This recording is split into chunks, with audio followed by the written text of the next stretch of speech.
大家好，我係三一街。啱啱睇完最新一集蜘蛛俠 Brand New Day 英雄重生。如果你想聽我對呢出戲嘅感受，值唔值得睇，係最重要，去邊間戲院睇最好，千祈唔好行開啦。節目未開始之前，如果想支持我嘅頻道嘅話，好簡單，喺下面 comment、like、share， 有你嘅支持係我拍片嘅動力。可以講得上係我近年最中意嘅超級英雄電影。一來佢個 CG 感唔算強，二來最重要佢唔係淨係嗰啲所謂爽片。爽片即係簡單嚟講冇故仔咯，故事劇情喺今集呢，佢真係好多變化，好多 layer。蜘蛛俠再唔係以前個細路仔啊，喺呢度開始成熟，係有一種無名英雄、孤獨英雄嘅感覺。咁我最中意嘅其中一個設定就係跟翻上一集噶啦，蜘蛛俠搞到亂七八糟啊，令你個平衡宇宙撥亂反正之後，佢付出嘅代價就係全世界都唔記得咗佢係蜘蛛俠最愛嘅愛人咧 MJ 啊，或者佢嘅死黨咧知道有蜘蛛俠呢個人，亦知道以前所有一切嘅嘢，包括蜘蛛俠點樣救佢，但係唯獨是唔記得咗佢嘅真身就係 Peter Parker。平時我哋睇戲嘅橋咧，就係主角自己個身份唔見咗嘅，即係自己唔記得過自己嘅身份，忘記咗啊。奧德賽有少少似嘅，雖然奧德賽嗰種記憶嘅失去咧有少少因為創傷後遺症而發生嘅，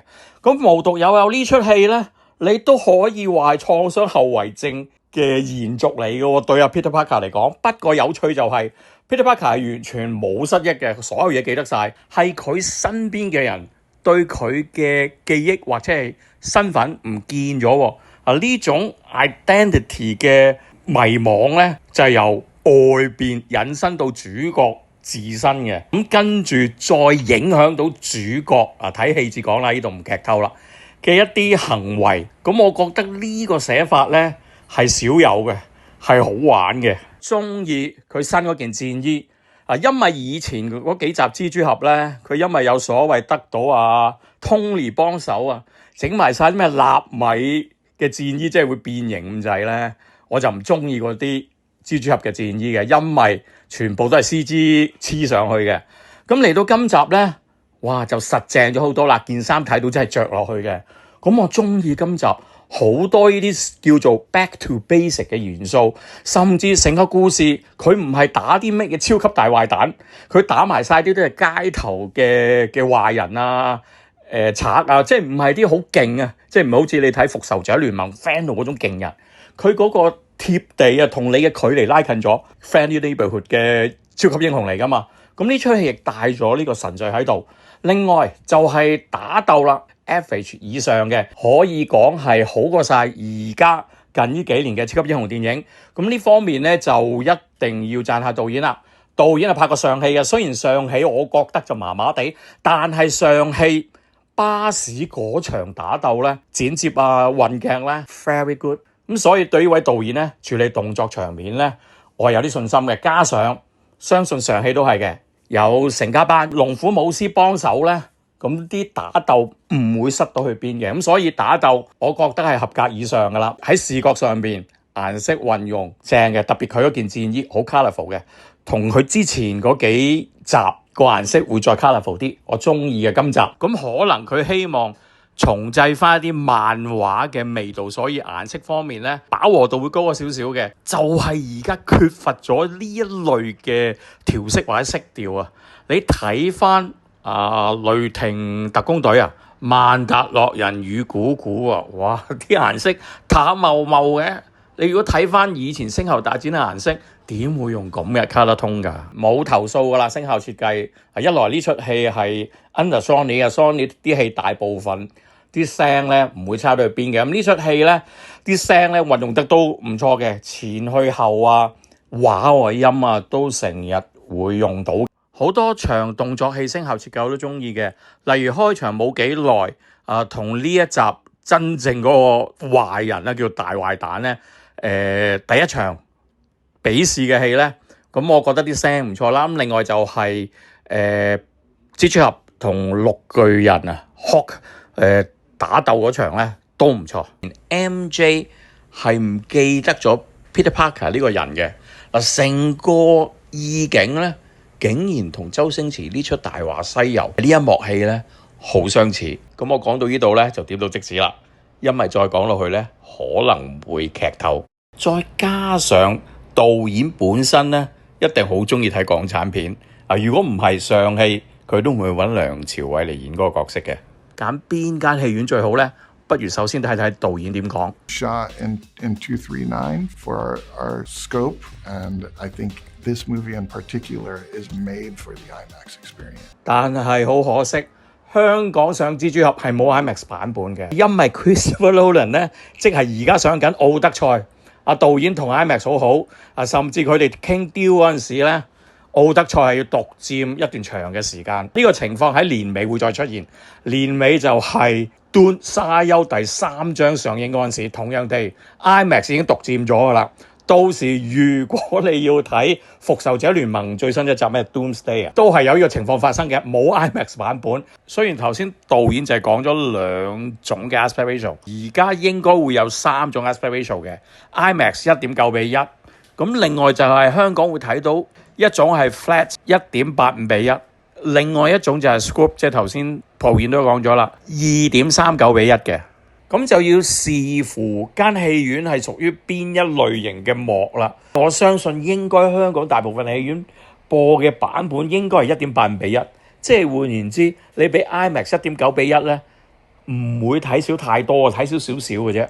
第一位我會俾杜比影院嘅，畫面方面係最強嘅 Dolby Vision 技術，無論畫面嘅色彩、層次感，特別係黑位嘅表現，都一定贏過晒任何一間戲院，包括埋 IMAX， 再加上佢自家嘅杜比全景聲，無論係調音到佢音響系統嘅硬件咧，都比好多其他有杜比全景聲嘅戲院優勝。唯一缺點香港冇，你最近要去到澳門，你亦可以考慮去深圳，咁但係深圳版本咧就簡體字幕。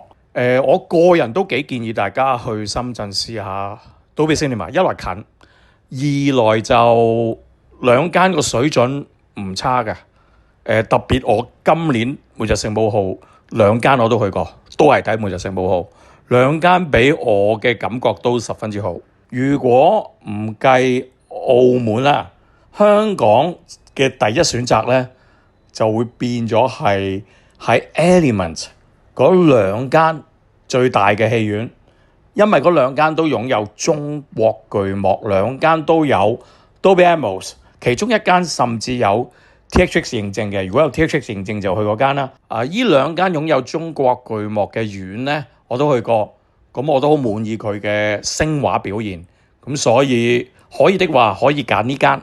第三個選擇咧，就係朗豪坊嘅 Cinity LED screen 嘅，即係佢唔係用 projector， 所以畫質方面咧冇太大投訴噶啦。4K 畫質，特別個黑位，因為佢用咗 LED 電視技術，個黑位出到真黑俾你。咁佢都同樣地有杜比全景聲。唯一要挑剔嘅地方就係個幕比較細啦，同埋唔係用最新 LED 能夠透聲嘅屏幕啦。杜比全景聲嘅表現咧都係一般嘅啫。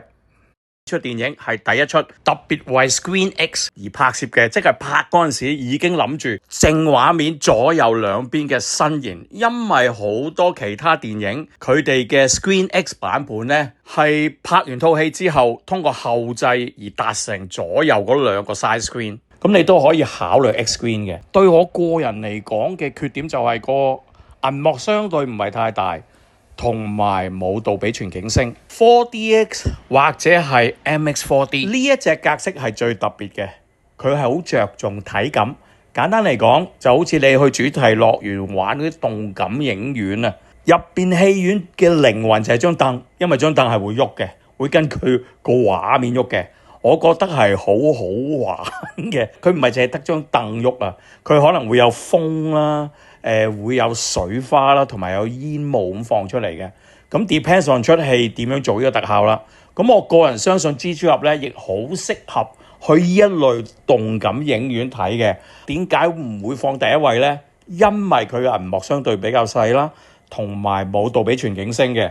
咁我係以聲畫行先，所以我唔會放佢第一位。咁當然，如果你係好着重呢啲功能刺激嘅，一定係揀呢一類戲院。咁揀 4DX 定係 4DMX 咧？基本上兩隻提供俾你嗰個感受差唔多，不過 4DX 張凳喐得勁啲。4DMX 咧，我覺得係含蓄少少，不過 4DMX 個票價又平翻少少。如果你又中意 4DX 又中意 ScreenX 咧，咁你要試下呢隻格式啦。基本上就係將頭先講嗰兩隻特殊格式黐埋一齊，所以叫做 Ultra 4DX。咁去邊度有得睇呢？ Sorry， 香港冇啦，又係要返深圳。最後點都要提一提 IMAX 版本，雖然香港冇，澳門冇，但係深圳有。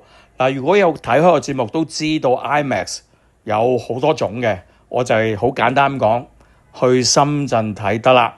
因為呢出戲個 aspect ratio 1.9:1，就唔使話要去到東莞睇。不過你中意都可以去東莞 IMAX 呢啲睇嘅。不過我覺得深圳已經搞掂啦。去邊間睇呢？記住係 IMAX with laser，IMAX 激光。如果冇講嘅話呢，應該都係次一級嘅 IMAX，即係 IMAX Digital。個 aspect ratio 一樣，畫質啊、聲音都會差少少嘅。咁如果你問我邊間呢？我會去平安金融中心英皇嘅 IMAX， 或者紅山嗰間 IMAX with laser。但係紅山嗰間我未去過嘅，我聽人講都唔錯嘅嗰間。咁可能你有第二啲更加好嘅，歡迎喺下邊留言話俾我知。唔知你又買咗飛睇蜘蛛俠未呢？歡迎喺下邊留言話俾我聽，你打算去邊間戲院睇，或者你打算睇幾多次蜘蛛俠，甚至你已經睇咗嘅，歡迎喺下邊留言。如果你都中意睇戲，又想將戲院嘅感受帶翻屋企嘅話，你嚟啱咗個地方啦。呢個 channel 除咗介紹電影之外呢，仲會介紹家庭影院嘅產品。咁就記得 subscribe 同埋撳埋側邊個啷啷，有新節目嗰陣時就會推送俾你知。我係你嘅節目主持人300佳，希望下一條片再見到大家，拜拜。